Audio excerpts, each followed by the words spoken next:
Hi! Hello everyone, welcome to Rosman's Mandarin Garden.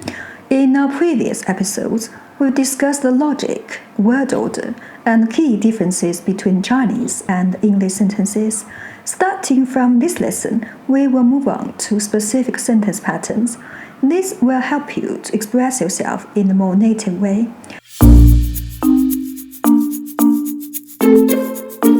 A Chinese sentence in its most fundamental structure can be divided into two parts, the subject and the predicate. In Chinese linguistics, these are often referred to as the topic and the comment. It is important to know that the subject in Chinese is not necessarily the doer of an action. The subject can be a single word, a noun with modifiers, or even an entire sentence. 我走了，我走了。他今年上大学，他今年上大学。中国文化博大精深，中国文化博大精深。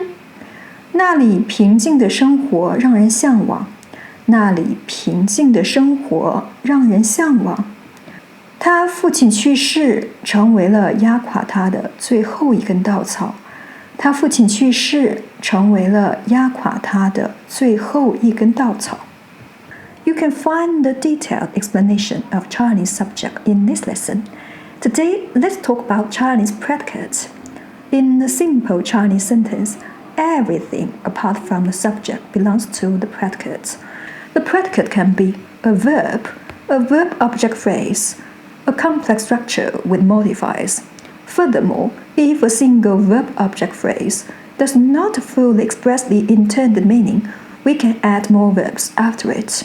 This often creates multi-level sequences where actions are arranged chronologically with subsequent actions serving as the purpose of the previous ones.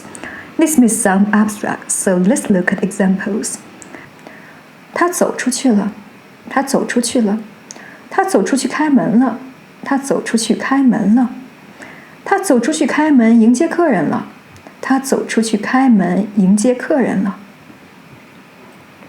Chinese organizes actions according to the natural sequence of events in time.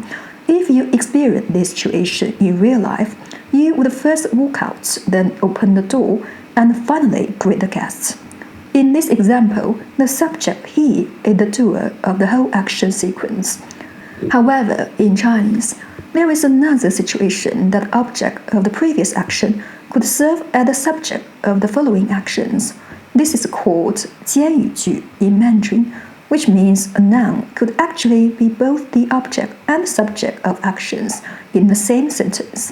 For example, 你叫他，你叫他，你叫他过来，你叫他过来，你叫他过来吃饭，你叫他过来吃饭。Now I'm going to introduce a very important and commonly used sentence pattern in Mandarin. Subjectless sentences. These are sentences where the subject is completely omitted, leaving only the predicate. This feature is closely related to the fact that Chinese is a high context language. If both speakers already know who the action refers to, or if the subject is unclear or inconvenient to state, it is often omitted. 走啦，走啦，来啦，来啦，是我不好。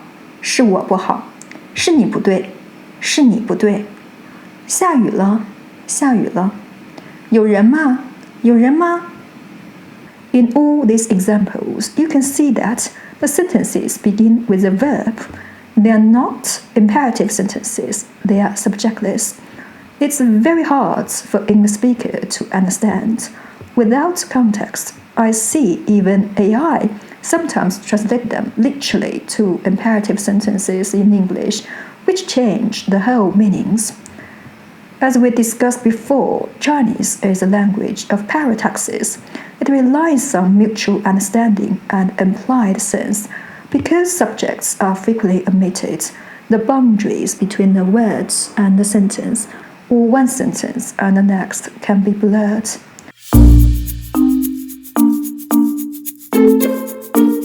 From a functional perspective, Chinese sentences can be divided into three main types: narrative sentences, descriptive sentences, judgment sentences. A narrative sentence is used to recount an event, typically using a verb as the predicate. A descriptive sentence is used to describe the qualities or properties of people and things, typically using an adjective as the predicate. Unlike English, adjectives in Chinese can function directly as predicates without a linking verb. A judgment sentence is used to assert that the subject and predicates are the same thing. These require a linking verb, usually 是。商店上午10点开门。商店上午10点开门。你需要我去机场接你吗？你需要我去机场接你吗？今天很热。今天很热。这里风景很好。这里风景很好。我是中国人，他是美国人。我是中国人，他是美国人。老虎是猫科动物。老虎是猫科动物。There is another point we need to pay attention. In descriptive sentences, we say adjectives could serve as predicates directly without a linking verb. However, a degree adverb like 很、非常、特别、十分 is often needed before them. Why? Look at this sentence. If you simply say 你漂亮，你漂亮, the focus may shift to the subject you, implying contrast, as if suggesting others are not pretty. To make a neutral statement, we usually say 你很漂亮，你很漂亮. This adverb helps us to shift the focus onto the quality rather than contrast. Alright, that concludes today's lesson. I hope you enjoyed it. If you have any questions, feel free to leave a comment. I'll see you next time. Bye! Bye!